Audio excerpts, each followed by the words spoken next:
Greetings and welcome to another episode of Going All In, Get the Edge You Need to Succeed. I'm Dr. Erin McKinley, and today we do have another awesome spotlight session, but today's a little bit different. You may have seen this program before on a previous episode. I've decided to invite back some of the local Louisiana programs to meet with us and give us an update about what's been going on over the last year and any new program changes that have gone into effect. So to kick off these episode 2s with local Louisiana programs, we have Amy Hogan from the Louisiana Tech University Dietetic Internship program based in Ruston, Louisiana. All right, Amy, welcome to the podcast for your episode 2. To get this one started, I would love to give our new viewers an introduction to you, your journey to RD, and how you landed at Louisiana Tech. All right. Thank you for having me, Dr. McKinley. As you said, my name is Amy Hogan, and I am the director of the Dietetic Internship at Louisiana Tech University. I worked in the clinical setting as an RD for about 10 to 12 years before coming into academics. I was in acute care, long-term care, and I really had a passion for teaching others as a patient. And I knew that one day I had a goal of coming back into the classroom and teaching students. So when that opportunity arose, I was very glad to take that and run with it. I've been the coordinator of the program the last 3 years. So this is my first year as director, and I'm really excited to have this role now. Just a little overview about our program. Louisiana Tech itself has been named again by the U.S. News and World Report as a top tier national university in the 2022 Best Colleges list. So we're really excited about that. Tech is ranked second among all the public universities in Louisiana. Looking specifically at our internship, it's a very cost-effective program, both academically, geographically. We have online and hybrid courses during the internship that will allow students to work towards earning their master's degree. We usually have some financial assistance through many scholarship opportunities. Some new things that will be starting in our next cohort will be, first of all, our start date. We typically have had a summer start date, but beginning in this next cohort, the next class will be starting September of 2022. And that's going to be coordinated with our Master of Science program. That's to reflect the new Ascend requirements to have a master's degree by the time you sit for the RD exam. So the expected completion of that cohort would be by spring of 2024. So we're looking at around 20 months total right now for that program. Our fall quarter courses are expected to be hybrid, which means students won't have to move from their permanent residence, permanent location until around November of 2022. So that gives you a little more flexibility from the time you start the program until you actually have to be here in North Louisiana. The master's coursework, along with the internship, will follow the academic calendar of the university, and undergraduate students will be eligible to apply for that fall 2022 admittance if they have completed their undergraduate degree by August of 2022. So that gives you the full spring quarter and summer quarter to complete that bachelor's degree. We still have an emphasis on medical nutrition therapy. Interns will complete practicum assignments in one of our 3 main geographical locations. That's Shreveport, Alexandria, and then the Ruston and Monroe area. We'll have 1,200 hours of supervised practice combined with the master's graduate coursework. Within each one of those geographical areas, interns will rotate through a variety of facilities. So this can include acute care, long-term care, school food service, wellness centers, community nutrition, dialysis, rehab centers, and private practice. We are continually growing our contracts and the available locations for the interns to have supervised practice. So we're always excited to add to that list. One thing about our program that we are proud of is that interns are not required to locate their own facilities or their own preceptors in their cities. That's something that I do as director. So that takes the burden off of them.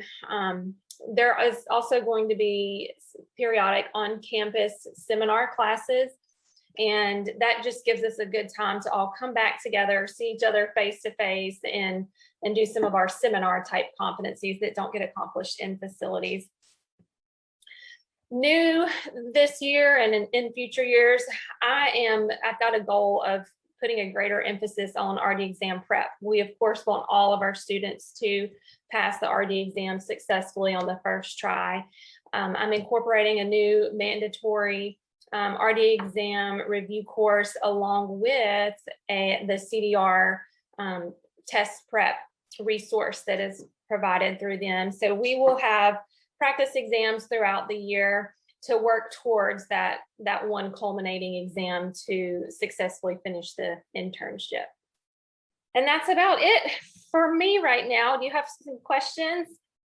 All right. So for those who are tuning in at home that would like some more information, Louisiana Tech does have an episode 1. That's episode 12 that you can check out that has a little bit more of the basic info about applying to the program and has Amy's answers to those 5 questions that I ask all programs. So for these episode 2s, I came up with 5 new questions that we're going to tackle together right now. So the first one is, what is one major improvement to the program that was born out of the COVID-19 pandemic? Well, you could probably guess what this answer is, probably similar to many others, but virtual growth is one thing that we have definitely noted. We're all now Zoom experts. We have preceptors who are comfortable with providing simulated experiences through virtual experiences when necessary. We're still very much a face-to-face program, but we are able now to offer an overall more flexible learning environment because of our experiences through COVID. All right, so looking ahead at this next class and future classes of interns, what does your ideal class of interns look like to you? Well, we strive for diversity, so ideally that we will have a variety of age, race, gender, coming from a wide range of geographical locations. We have an M&T focus, so any prior M&T exposure from undergrad would be beneficial in just the overall level of learning during the internship. I love a hardworking student, so any food nutrition related volunteer work that's outside of undergraduate course requirements, of course, is beneficial. But one thing that we are also aware of is that some students need income and their time is very limited for volunteer opportunities. So we remain mindful of that when reviewing all of the applications, especially those that have a heavy paid workload and maybe a lighter volunteer workload. And we recognize the differences in some of the opportunities for our students. So what kind of strategies are you putting into place to improve the diversity of the intern classes? Well, as you know, our profession as a whole has some improvements to make when it comes to diversity. And here at Tech, we have incorporated some deep classroom discussions already surrounding diversity with hopes of broadening our program and making an impact with the facilities where our students also practice. So one, our entire Department of Human Ecology within the College of Applied Natural Sciences, we currently have active goals of diversifying our faculty. One of our short-term goals is to have 100% of faculty participate in professional development experiences related specifically to diversity and inclusion. And then we have a long-term goal as faculty to become a resource for diversity and inclusion for our entire campus. The second goal I would say is, when it comes to the matching process, we are going to extend our application review committee, not only to food nutrition faculty, but a diverse panel, a full committee including preceptors and other professionals that can weigh in. And then we plan to include recruitment efforts to attract these diverse applicants, looking at a variety of organizations, personal outreach opportunities. We hope to do this by developing relationships with some feeder schools that are identified as a pipeline for admitting diverse students. All right, so you touched on this just a little bit, but how are you planning to implement some diversity, equity, and inclusion information into the program itself for improved patient or client care experiences for the interns? Louisiana Tech has just hired for the first time ever a Dean of Inclusion Initiatives. And her name is Devonia Love Vaughn. She is wonderful. And she has taught us some useful information about meeting the needs of all individuals across the lifespan. So we are taking that information and applying it directly to our healthcare settings where the interns are. We have extensive learning modules that we use to prepare the interns to work with diverse backgrounds. We have guest speakers who can enlighten us on current DEI trends. We participate in webinars, seminars on current hot topics relating to diversity, equity, and inclusion. So overall, we feel strongly about preparing our students to work with patients from all backgrounds and ethnicities, free of bias. All right, awesome. So my last question of the new 5, other than the skills that the interns end up acquiring through the required CRDNs of every program, what other skills-based training are you including in your program now? We have a heavy focus on professionalism, and some might not see this as a skill, but this is typically incorporated throughout the CRDNs, but we take a deep dive into workplace environment with the goal to develop appropriate professional skills in a variety of scenarios.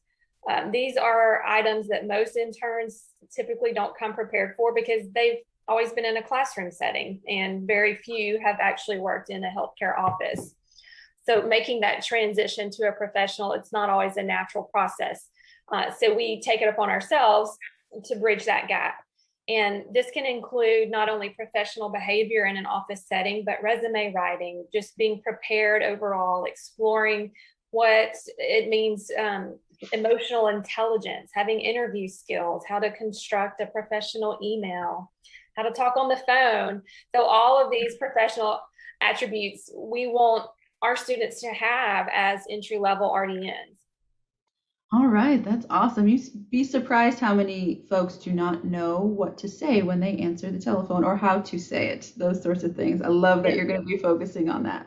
All right, so I actually have one bonus question to throw in for today. And I would just love to know your thoughts on students who plan to use the RD credential as a stepping stone to other medical professions. So what I mean by that, for those watching at home, students who plan to become a registered dietitian, not actually practice as a dietitian, but then move right along to either medical school, PA, OT, some other medical profession school. What are your thoughts on that as a program director? Well, first of all, if a student came to me, I would say, you've got some great goals. Congratulations to you for, having these lofty goals. I do think that a nutrition foundation is something that's lacking in many of our medical professionals, but I also know that it can be lacking in a sense because that's what we as registered dietitians are there for. We can fill that role in most healthcare settings. So it's rare for someone to have the assumption that they will be both a physician and an active dietitian. Usually when someone is a physician and has the nutrition knowledge, they can incorporate that into their practice, but they typically will hire a registered dietitian to work with them when needed. So I believe in contributing to our profession, staying the track. We hope to see our students become active dietitians in the community, become preceptors and giving back to the community one day. And obviously, if you become a physician, you can't always do that. You kind of shift gears a little bit. So, I would really encourage people just to explore what exactly it is they want. If they just want it for another item on a resume, then maybe rethink some of their goals and priorities. But if you truly do want to make an impact in the nutrition world, then we definitely have a place for you as a dietitian. All right, perfect. Well, that's all I have. So it was a very quick update, but that's always good. So you've done this before. I would love for you to give us a quick take-home message to potential applicants this year. This year we're coming out of some really tough times. Everybody has explored many areas of unknown in the last year and a half. And so I just encourage you to feel confident in what it is that you know, and start your internship with a positive attitude, and know that you're in the internship to continue learning. You're not expected to know everything on day one. So when you have to ask a question, or when you need further guidance after you have done your initial homework on that item, don't feel like it's a loss. Look at it as an opportunity to grow. Thank you again, Amy, for being on the podcast with me today. And for those at home who would like some more information on the program at Louisiana Tech, please feel free to watch episode 12 of this podcast. And I've also included the website link to their program in the description below this video. And as always, don't forget to like and subscribe so you never miss an episode with another awesome dietetic internship. And we'll see you next time.